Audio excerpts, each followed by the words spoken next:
good, really good. Like, I think the class average was 90, 90%, not 90 out of 24. That would be really good. Um, so yeah, I mean, overall, I was really happy. I felt like people understood what was going on, and I think that's really important in this class. If you have any questions about, how it was graded, or please come talk to me. I'd say within a week or something, and um, maybe I'll give you back a point or two. Um, let's see. There weren't really. I mean, like usual, I tried to not make a big deal out of what appeared to me to be just the kind of mistakes you make when you're under the gun. Like multiplying two negatives and getting a negative or whatever, like that kind of stuff. I tended to overlook. Um, if you made a couple of those in one problem, then I usually took off 1 point for those together. But overall, I just wanted to see that, to me, like you understood the idea of how to do this stuff. And sometimes it's hard actually to tell, like somebody makes a mistake that legitimately they knew how to do, but I have no way to know that. But anyways, I'm just babbling. Um, and I didn't take off tons of points for not solving the matrix or whatever, but I did take off points if you didn't show me that you understood Newton's third law. So that was kind of my thinking. Yeah, good job. Okay, any questions about the test? So the first one, the average was low. The second one, the average was high. So now on the last two, we can go right for the middle. But I mean, I don't know, this material more than the other ones, I really feel like I really feel like I have a clear sense of what you need to know for me to say that this material. And so this stuff, if everyone got 100, that would have been good with me. And, for the most part, a lot of people did. So that's great. Okay, so what we did last time,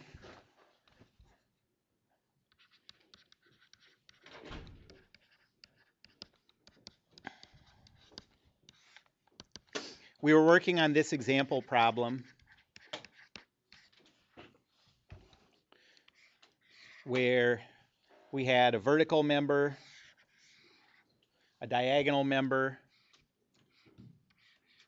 and a horizontal member, and we're applying a force here. We have a joint there, rollers there, and the mass of each of these members was 500 kilograms per meter. And you went through, calculated all the external loads on the members. And then once we had those external loads, we rotated all those loads so that we could do the internal loads on each member. And we're trying to get to a determination of where we have the maximum tension or compression, where we have the maximum absolute value of the shear force, and where we have the maximum absolute value of the bending moment. So first, you did the external loads, I believe. Oh no, first I guess I did the external loads on that vertical member. And remember that that had when you rotated the coordinate system, it was the equivalent of that having a horizontal distributed load, which we hadn't seen before. But in some ways, it's easier than dealing with a vertical distributed load. And then you did the calculation of the internal loads for that horizontal piece. And so now all we have left is that diagonal piece.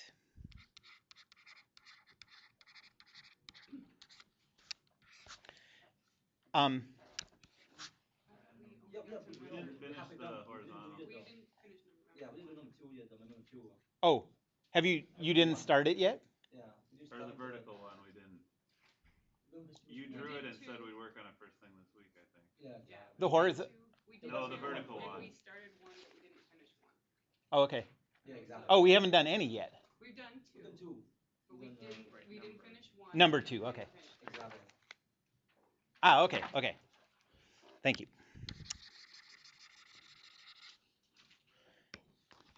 So I guess then I'm going to do the vertical one and show you how to treat that horizontal load. Okay.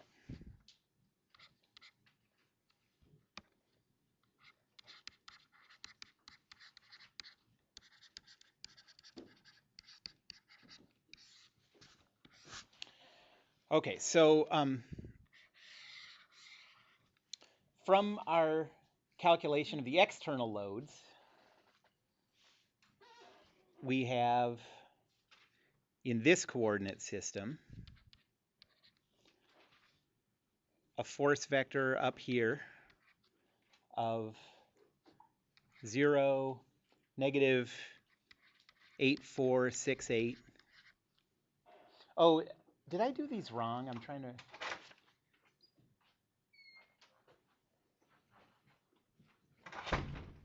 Did I do these? I used 5,000 kilograms per meter.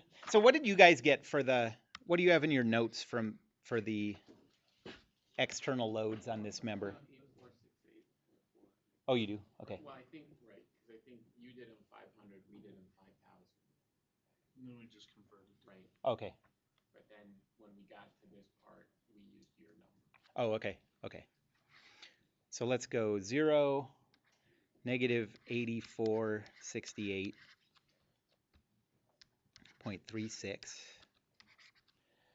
And in the middle, we have 0, 15,095. And then at the bottom, we have 0, negative 1721.64. And we also have a distributed load. I'll draw it like this.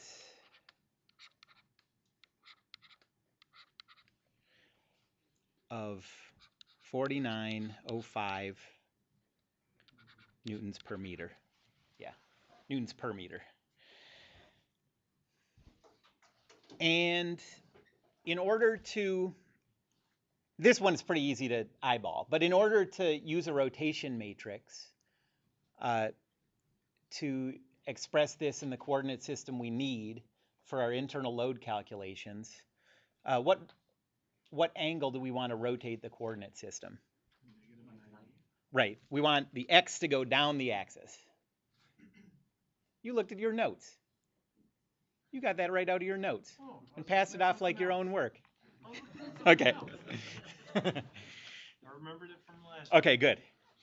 So negative 90. So the rotation matrix, Q, or R, you see it as Q or R a lot, these rotation matrices, would be cosine of negative 90, sine of negative 90, negative sine of negative 90, and cosine of negative 90.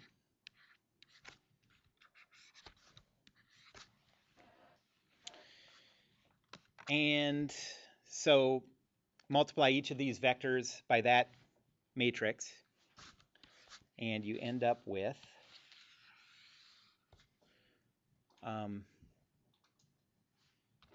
and so By the way, I guess you could also, it depends which side you want to be your left side and which side you want to be your right side. But rotating this negative 90 degrees puts the top over here at the left, right? So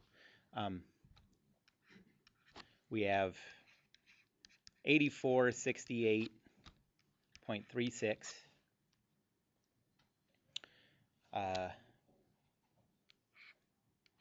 Here we have 1595. And here we have 1721.64.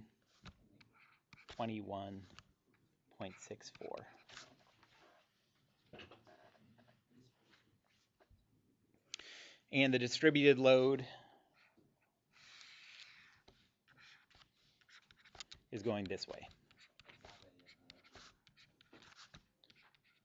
4905 newtons per meter.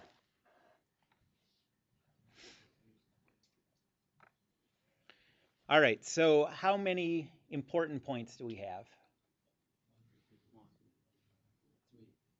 The end points also. So we just have 3 because that distributed load follows the same function all the way along the length, right? So we don't have to do any cuts because of changes in that distributed load function. So we have to do a cut between the end and the middle, and then another cut between the middle and the end, right? 3 important points, 2 cuts.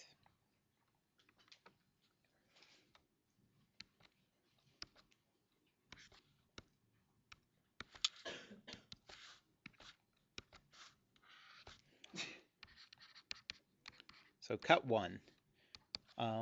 What's the length of this member? 1 meter. So the first cut is going to go from, it's going to represent all the x's from 0 to 0.5.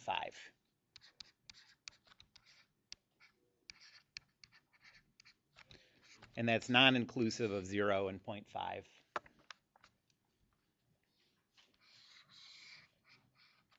Okay, so we know we have this at the end, 8468.36. We don't have that 15,000 yet. We haven't gotten that far to the right. We have the internal loads that we're trying to calculate.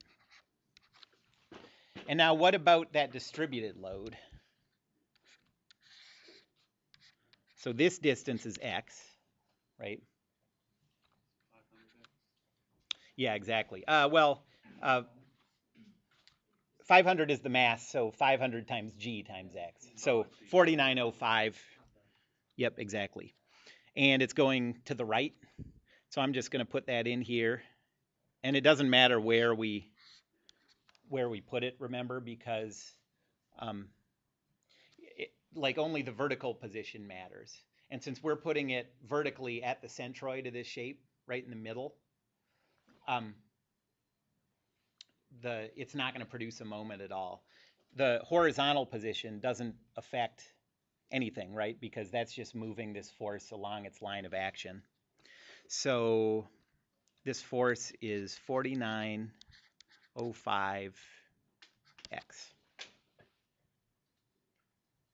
Anyone have any questions about that? So this is a new thing we haven't done before, but it's not too complicated. We're just taking the distributed load and multiplying it by the length of this cut.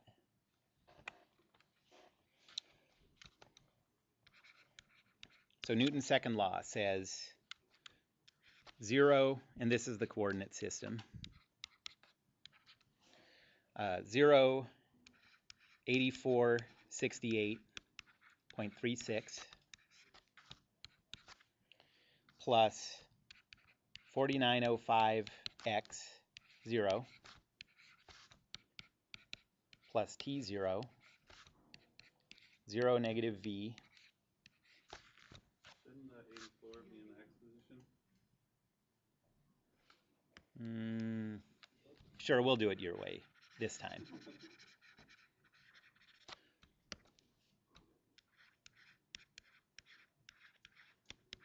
Just because I don't like to argue. and then that's equal to zeros.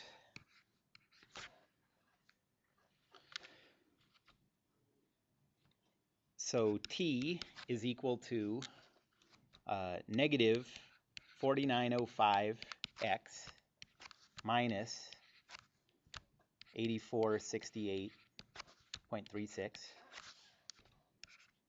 There's no shear force.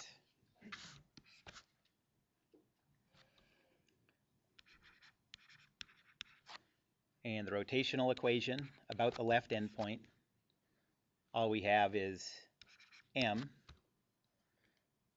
and then a negative moment produced by v times the length, so minus vx is equal to 0. And so you get m is equal to 0.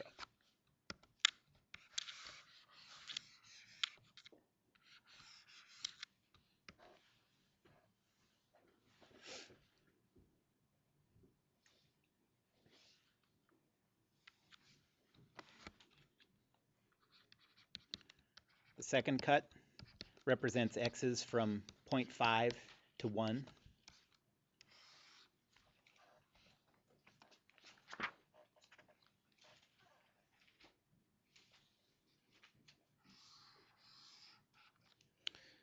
So again, we have this force of 8468.36. This distance is x.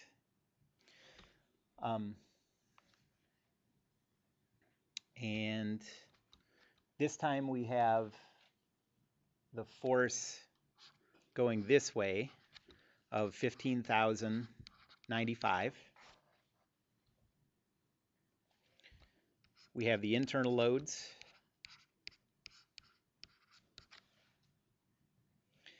And again, we have the distributed load. That value isn't going to change. That's still 4905x.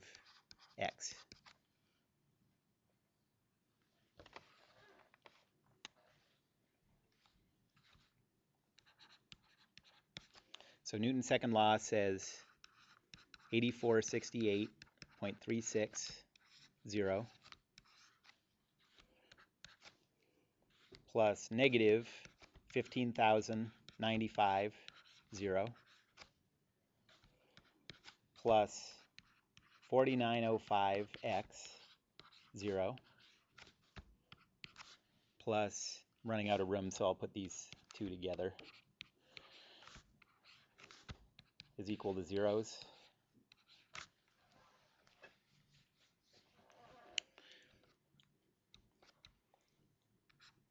So T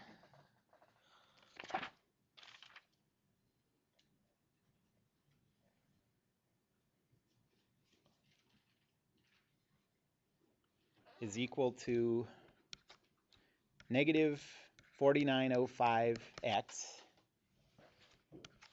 minus 5095, I think. No, it's plus. Should be plus, yep. Okay.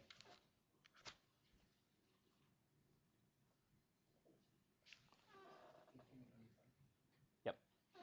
And the shear force is still equal to 0. Rotational equation.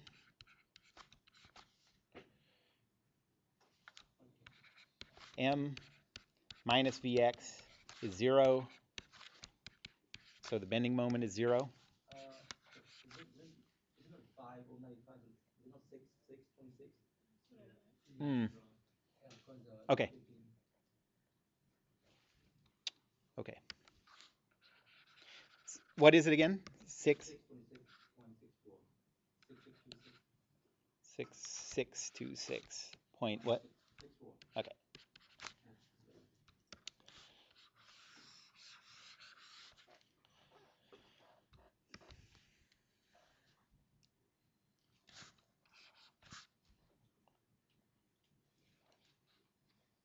Okay, so the tension diagram is the only one that is non-trivial. These two are just 0 the whole way. So what does that tension diagram look like? So it starts at minus 8464, 8468.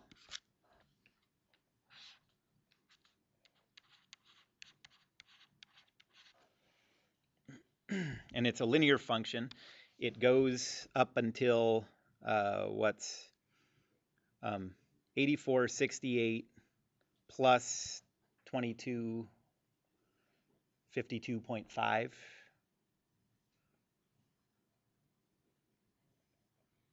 Can someone add that? I don't think I have it in here. Oh, that's just, no. What is that?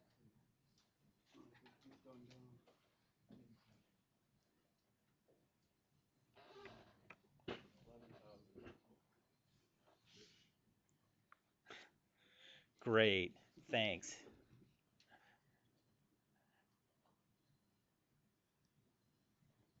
that would be 0.5. That's fine.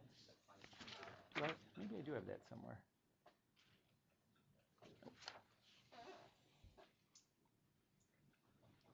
Negative 10,920.86.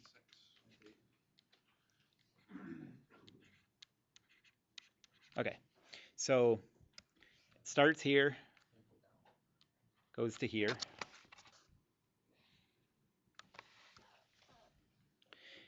And then at that point, there is a jump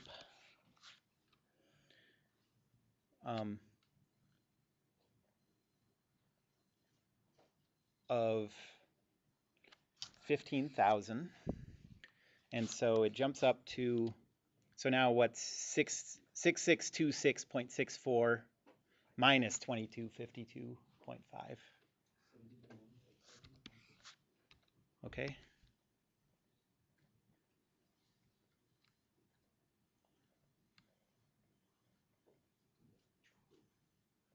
$17.21. 4,000. Okay, so at the end it should be 17.21, right? And here it should be 2,000 more than that or something. Yeah. Well, it's 2,500. Yeah. 6,500. Okay. Okay, I've given in to your wavy math.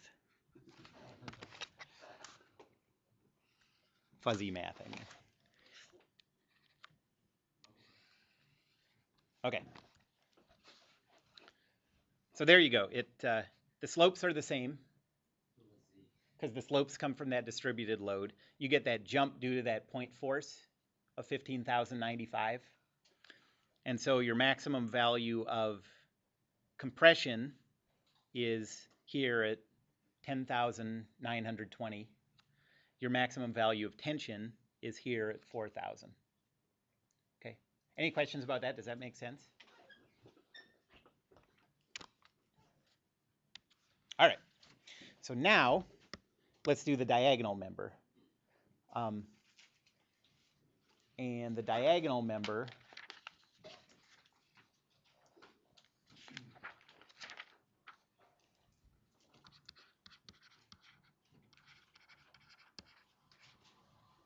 which way do you have to rotate the coordinate system for that diagonal member? Yeah, negative 45.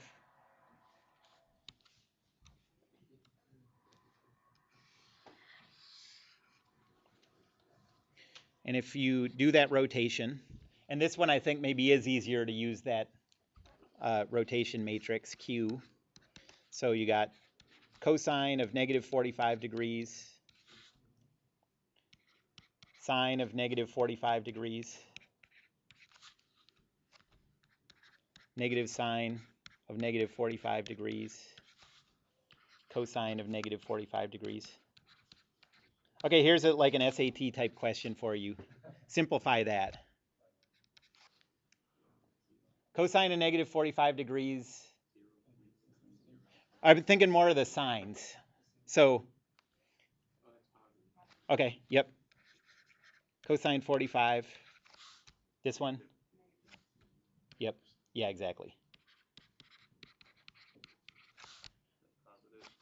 Yep. Positive. Right.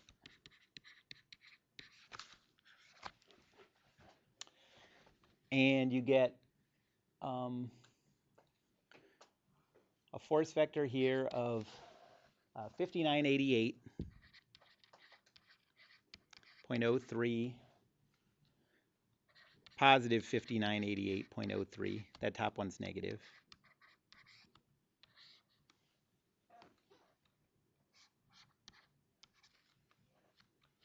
Then 7071.07, 7071.07.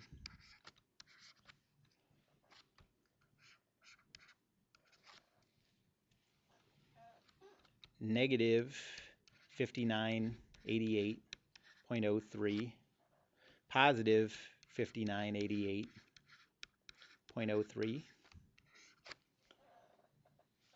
And then your distributed load, I don't know, I don't have a good idea of how to represent that. You could do it separately as a horizontal distributed load and a vertical distributed load. That might be the more clear way to do it. So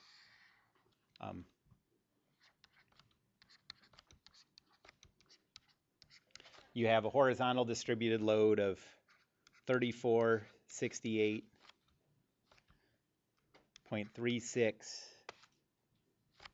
newtons per meter. And then a vertical distributed load of also 3468.36.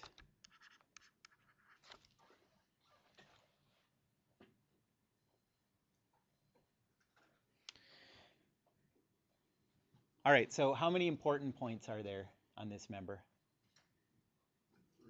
3. Since the distributed loads both stay the same functions the whole time, you don't ever have to make a cut depending on those, right? So we're just at the same point we were with the last one.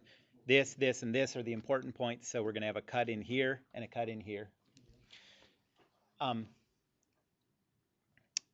So work together and do that first cut, okay? And then we'll come back and talk about it together. So the lower side is the side on the right? How we rotated or no? Yes, Okay. that's right. So then it's negative 3468. Is that right or no? It's going down the member. Oh, the vertical one should be negative. Yeah. You're right about that. Yep. Okay. Yeah. That one, yeah. Yeah. Okay. Thanks. I was wondering if we were doing something different.